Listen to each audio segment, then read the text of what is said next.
காய்ச்சலோட படுத்திருந்த மீனா மேலே விஜயை தண்ணி ஊற்றுனது மிக மிக மிக தப்பு. அதுக்கு முத்து வந்து அவங்க அம்மாவுக்கு சரியான பாடம் ஊக்கணும்னு நீங்கள் விரும்புனீங்கன்னா இந்த சேனலுக்கு லைக் பண்ணுங்கள். வாங்க வீடியோக்குள்ளே போகலாம். உடம்பு சரியில்லாமல் படுத்திருந்த மீனா மேலே தண்ணியை ஊற்றுனதும் இல்லாமல் ரொம்பவே ஓவராக பேசிக்கிட்டு சாப்பாடு இன்னும் செய்யாமல் என்னடி சொகுசாக படுத்துறதுன்னு சொல்லி திட்ட எல்லாருமே வந்துடுறாங்க. முத்துக்கு ரொம்பவே கோவம் வந்து கையில் இருந்த பாத்திரத்தை பிடுங்கி தூக்கி எறிஞ்சிடுறாரு. தூக்கி எறிஞ்சோடனே அவங்க அண்ணாமலை வந்து என்னடா சவுண்டுன்ட்டு வந்து பார்க்குறப்ப அப்பா இங்கே பாருங்கள் அம்மா பண்ணது நியாயமானு கேளுங்கன்னு அதுக்கு முன்னாடி முந்திரி கொட்டையாட்ட முந்திக்கிட்டு விஜயா இவள் பாரு சொகுசாக அப்படி படுத்துட்ருக்கிறா, இவளை என்ன பண்ணுறது, இவன் வந்து என்னை அடிக்க வர்றா, பாத்திரத்தை தூக்கி எறிஞ்சு என்னை அடிக்காத குறைக்கு பாத்திரத்தை தூக்கி எறிகிறா அப்படின்னு சொல்லி அண்ணாமலை சொன்னால் நீ வாய மூடு, அவன் வந்து எப்போவுமே நேர்மையாக தான் இருப்பான், அவன் நீ என்ன காரணம் என்ன தப்பு செஞ்சேன்னு அது முதல்ல சொல்லு, நான் அதுக்கு உண்டான விளக்கத்தை நான் சொல்லுவேன். அவன் வந்து என்றைக்குமே யாரையும் அடிக்கவும் மாட்டான் எதுவும் பண்ண மாட்டான், அவனை வந்து நேர்மையாக தான் இருப்பான் அப்படின்னு சொல்லிட்டு அண்ணாமலை சொல்ல அப்பவும் அவனுக்கு இதாக தான் பேசுகிறீங்க, அவன் அடித்தது இந்த பாத்திரத்தை தூக்கி எறிஞ்சதெல்லாம் உங்களுக்கு கேட்கலையா அப்படின்னு சொல்லி கேட்க அம்மாவுக்கு ஜால்ரா போட மனோஜ் ஏன்ப்பா நீங்கள் அம்மாவை திட்டுறீங்க, அம்மாவை விஜய் அவனை திட்டுங்க முத்துவேன், அவன் தானே இப்போ பாத்திரம் தூக்கி போடாமல் அம்மாவை அடிக்க வந்திருக்கான் பாருங்க, அவன் எப்போ இருந்தே இப்படியே தான் ரவுடித்தனம் பண்ணிகிட்ருக்குறா அப்படின்னு சொல்லி சொன்னானே, நீ வாய மூடு, நீ இதில் இருந்து தலையிடாத, இவங்களுக்குள்ளே இது நடக்கிறத நான் பார்த்துக்கிறேன், நீ இதெல்லாம் பேசாமல் இரு, நீ நல்லவனாட்டம் நடிக்காத அப்படின்னு சொல்லிட்டு அண்ணாமலை மனோஜ் வாயை அடக்கிறாரு. ரொம்பவே நல்லவளாக நடிக்கிற ரோஹிணி இருந்துக்கிட்டு ஆண்டி மேலே எந்த ஒரு தப்பே இல்லை, ஆண்டி தெரியாமல் தான் ஊதியிருப்பாங்க, வேணுக்குன்னு ஊதியிருக்க மாட்டாங்க அப்படின்னு சொல்ல நீ நம்புற அது நீ வேலையை வேணுமோ உன் வேலையை மட்டும் பாருன்னு சொல்லி ரோஹிணியும் பேச விட மாட்டேங்கிறாரு.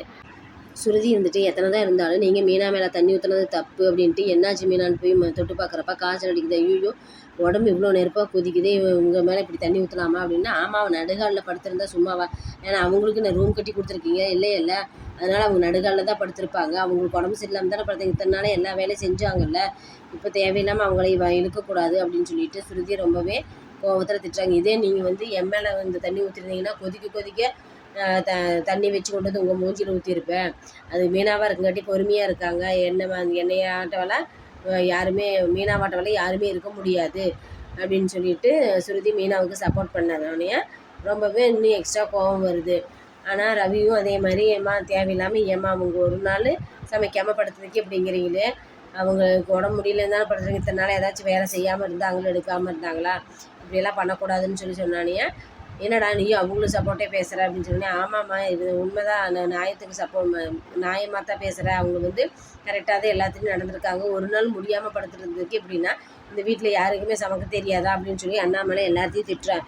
இத்தனை நாளாக எல்லாம் மீனை தானே செஞ்சேன், இப்போ முடியாதப்ப யாரோ ஒருத்தர் செய்ய வேண்டியதானம்னா சுருதி வந்துட்டு ஆமாம் அங்கிள் எனக்கு சமைக்க தெரியாது, அன்றைக்கி நான் சமைச்சதே நீங்கள் யாருமே சாப்பிட்ல அதனால தான் அப்படின்ட்டு நான் வந்து இன்னும் எதுவும் கற்றுக்கல, இனிமேல் நான் கற்றுக்கிட்டு சமைச்சு தரேங்க அப்படின்னு சொல்லிட்டு சுருதி சொல்ல ரோஹிணி இருந்துக்கிட்டு எனக்கு சமைக்க தெரியும், ஆனால் மீனாவுக்கு உடம்பு சரியில்லைங்கிறது தெரியாது, இல்லாட்டி நான் சமைச்சிருப்பேன் அப்படின்னு சொல்லி ரோஹிணி சொல்ல முத்துக்கு கோவம் வந்து ஆமாம் இந்த வீட்டில் அவள் ஒருத்தி தான் வேலைக்காரியாவாக இருக்கிறாளா, நீங்களாம் யாருமே எதுவும் செய்ய மாட்டீங்களா, இத்தனை நாள் அம்மா சமைச்சாங்களா, இனிமேல் அம்மாவை சமைக்க வேண்டியதானே, மீனா வரங்காட்டி அம்மா விட்டுட்டாங்க, இப்போ மீனாவே ஒரு வேலைக்காரியாகவே நடத்துகிறீங்களா, என் பொண்டாட்டி உங்களுக்கு ஒன்றும் அடிமை வேலைக்காரி கிடையாது, அவங்கவுங்களுக்கு இனிமேல் தேவைன்னா அவங்கவுங்க செஞ்சுக்கோங்க, என் பொண்டாட்டி உங்களுக்கெல்லாம் வேலை செய்யணுங்கிறதே கிடையாதுன்னு சொல்லி முத்து இனிமேல் எங்கள் வீட்டுக்காரம்மா வேலை செய்ய மாட்டான்னு சொல்லிட்டு முத்து பேசிகிட்டு இருக்கிறப்ப மீனா வந்துட்டு அப்படியெல்லாம் சொல்லாதீங்க, நான் போய் நான் சமைக்கிறேன், அரிசி அப்பளையும் ஊற வச்சுட்டேன், ரொம்ப சரி ரொம்ப நேரம் கொஞ்சம் ஊருட்டுன்னு சொல்லி அசந்து படுத்தேன், நல்லா தூங்கிட்டேன், எனக்கு தெரியல, இப்போ ஒரே 5 நிமிஷத்தில் சாப்பாடு செஞ்சு கொண்டு வந்துடுறேன்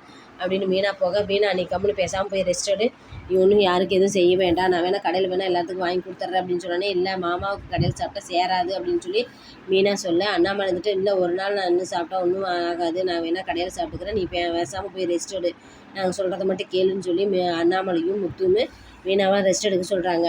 ரவி இருந்துட்டு சரி நான் எனக்கு சமைக்க தெரியுமாடா, நான் சமைக்கிறேன் வேணா இன்றைக்கி ஒரு நாள் பொழுது மட்டும் அப்படின்னு சொல்லி ரவி கேட்க முத்து இருந்துட்டு அம்மா நீ அங்கே அத்தனை பேர்த்துக்கு நின்றுட்டே சமைச்சு கொடுத்தது இங்கேயும் வந்து சமைக்க போறியா, ஒன்றும் வேணாம் நான் போய் கடையில் வாங்கிட்டு வந்து தந்துறேன் எல்லாத்துக்கும் அப்படின்னோடனே சரி வேண்டாம் நீங்கள் நான் போகிறேன் அப்படின்ட்டு மனோஜ் வாடா நம்ம 2 பேர் போய் கடையில் வாங்கிட்டு வரலாம் அப்படின்னோடனே நான் மல்டி மில்லியனர், நான் பிஸ்னஸ் மேன், என்னை போய் ஹோட்டலில் நின்று சாப்பாடு வாங்க சொல்கிறேன் பார்சலு நான்லாம் வாங்கண்டா அப்படின்னு சொல்லி சொன்னானே முத்துக்கு கோவம் வந்து மேலே பிஸ்னஸ் மேனுக்கு பசிக்காதா, எல்லாத்துக்கும் பசிக்கும் தானே, போய் தேவையில்லாமல் பேசாமல் முதல்ல வாங்குற வழியை பாரு அப்படின்னு சொல்லி சொன்னானே. ரோஹிணி வந்துட்டு போங்க தேவையில்லாமல் அவங்கக்கிட்ட ஏங்க வீண் இது மாமாவே சொல்கிறாருல்ல, மாமா வாங்க இங்கே அலக்கடிக்காட்டி நீங்கள் போய் வாங்கிட்டு வாங்கன்னு சொல்லி மனோஜை ரோகிணி அனுப்பி விட்றா.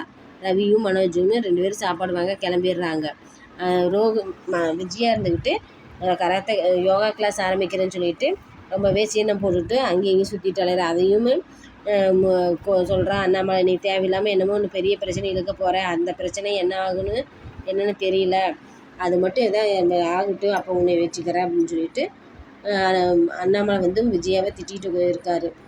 மீனா எப்போவுமே ரெகுலராக இன்ஸ்பெக்டர் வீட்டுக்கு பூ போட்டுட்ருப்பாங்க. அவங்க வீட்டில் ஏதோ ஃபங்க்ஷன் சொல்லிவிட்டு முத்தையும் மீனாவையும் இன்வைட் பண்ணுறாங்க. அங்கே போலீஸ் ஃபங்க்ஷனுங்கிறனால சீதாவையும் அருணையும் வர சொல்கிறாங்க. அங்கே சீஃப் கெஸ்ட்டாக மனோஜோட கம்பெனிக்கு ஃபைனான்ஸ் பண்ண பெரிய ஃபைனான்சியர் நல்லா பிரபலமானவர் சந்தோஷி சார் வர்றாரு. அவரை இன்வைட் பண்ணுறதுக்காக போலீஸ் பார்த்தோன்னே இவங்களெல்லாம் அறிமுகப்படுத்தி விட்டோன்னே, ஐயோ முத்து தெரியுமே, இவனால தான் நான் இவங்க அண்ணனுக்கவே ஃபைனான்ஸ் நான் பண்ணியிருக்கேன், முத்து நல்ல நேர்மையானவர்னு சொல்லிட்டு கட்டி பிடிச்சி வாழ்த்துக்கள் சொல்லிகிட்ருக்காரு. அதுக்கு அருணுக்கு ரொம்பவே கோவம் வயிறெல்லாம் திக்குன்னு எரியுது. சீதாக்கார் சொல்கிறாரு, அவர் ரொம்ப பெரிய பணக்காரரு, அவர் உங்கள் மாமாவை நல்லவர்னு சொல்லிகிட்ருக்காரு, இதையெல்லாம் நீ நம்பிடாத, இவன் நல்லவனே கிடையாது அப்படின்னு முத்தை பற்றி அருணும் தரக்குறைவாக பேசுகிறாரு. ஆனால் சந்தோஷி சார் போலீஸ்கிட்ட ரொம்பவே பெருமையாக பேசிகிட்டு இருக்காரு. ஏன்னு தெரியுங்க, இந்த பெருமையெல்லாம் அவரோட மனைவி மீனாவுக்கு தான் சேரும். அவங்க இவரை நல்ல வழியில் கொண்டு போனார். முத்துக்கு எந்த ஒரு பிரச்சனை வந்தாலும் முன்னாடி நின்று எல்லா பிரச்சனையும் தீர்த்து வைப்பார். அதனால் இவங்களுக்கு தர வேண்டிய பாராட்டு எல்லாம் அவங்க ஒய்ஃபு மீனாவுக்கு சேர்ந்தது தான் அப்படின்னு சொல்லி அவர் சொன்னார். ஆமாங்க, ஒரு மனைவி நல்லா இருந்தால் தான் அந்த குடும்பமே நல்லாயிருக்கும், அந்த மாதிரி தான் இவர் பெருமை எல்லாமே நல்லா இருக்குது அப்படின்னு சொல்லிட்டு ஃபங்க்ஷனில் முத்தவே பாராட்டுறப்ப ரொம்பவே அருணுக்கு ரொம்ப கஷ்டமாகவே இருக்குது. அருணுக்கு ப்ரமோஷனுக்காக வெயிட் பண்ணிகிட்டு இருக்கிற நேரத்தில் அருணோட ஃப்ரெண்டுகிட்ட அருண் பேசுகிறத சீதா கேட்டுறா. அருணோட ஃப்ரெண்டுக்கிட்ட அருண் நான் அக்கா தங்கச்சி 2 பேர்த்தையும் பிரிச்சுட்டேன், இப்போ 2 பேரும் அவங்க சண்டை பண்ணிகிட்ருக்காங்க, முத்து செய்யாத தப்பாக செஞ்சான்னு சொல்லிட்டு நான் சொல்லிட்டேன். அதனால் சீதா கோவத்தில் போய் அவங்க அக்காக்கிட்ட சண்டை இழுத்துட்டு வந்துட்டேன். இதே மாதிரி ஒவ்வொருத்தரையும் நான் அந்த குடும்பத்துலேருந்து பிரித்து எல்லாமே அந்த குடும்பத்துக்கு நான் தாங்கிறது நான் நிரூபிக்க போகிறேன். இனிமேல் முத்துவும் மீனாவும் அந்த வீட்டுக்கு எதையுமே செய்யாத அளவுக்கு நான் தான் நல்ல மருமகனுங்கிறது பேர் எடுக்க போகிறேன் அப்படின்னு சொல்லி பேசிகிட்டு இருக்கிறத சீதா கேட்டுறா. ஐயோ இவ்வளோ கெட்டவனவன், அன்றைக்கி அக்காவும் அப்படி தான் சொன்னான், அவன் நல்லவனே கிடையாது, மாமா அவ்வளோ சொல்லியுமே கேட்கல, இவனோட வழியிலேயே நம்ம போய் இவனைய சிக்க வச்சு இவனோட வாயிலிருந்தே நம்ம உண்மையை கொண்டு வரணும்னு சொல்லி சீதாவை ஒரு முடிவு பண்ணிட்டான். சீதா போய் அருணோட அம்மாக்கிட்ட, நீங்கள் உங்கள் பையன் நல்லவர்னு நினச்சிக்கிட்டே எங்கள் மாமாவை தரக்குறைவாக பேசுகிறீங்க, ஆனால் உங்களோட பையனோட பூலவாக்கு நான் என்ன எதுன்னு நிரூபிக்கிறேன், அப்போ நீங்கள் எங்கள் மாமாவை நீங்கள் தலையில் தூக்கி வச்சு ஆடுவீங்க, உங்கள் பையனை நீங்களே வெறுத்துருவீங்க, எங்கள் மாமா எப்பவுமே தப்பு செய்யாதவர், எல்லாத்துக்கும் நல்லதே நல்லதே நினைக்கிறவர், அவரை போய் நீங்கள் உங்களால் நான் போய் அவர்கிட்ட சண்டைகளுக்கு தெரிஞ்சேன், பரவாயில்ல எங்கள் அக்கா அப்பவும் எங்கள் அக்காட்ட கேட்டுட்டு எதாக இருந்தாலும் பண்ணலான்னு சொல்லி எனக்கு எங்கள் அக்காவுக்கு மட்டும்தான் சண்டை வந்துச்சு தெரியல, ஆனால் எங்கள் மாமாட்ட நான் எதுவுமே பேசாமல் இருந்தது எனக்கு நல்லதாக போச்சு, இருங்க உங்கள் பையனோட போல வாக்கையெல்லாம் உங்கள்கிட்ட நிரூபித்து உங்கள் பையனை நான் டைவர்ஸ் பண்ண போகிறேன் பாருங்க அப்படின்னு சொல்லிட்டு சீதா அருணோட அம்மாட்ட பேசிகிட்டு இருக்கா.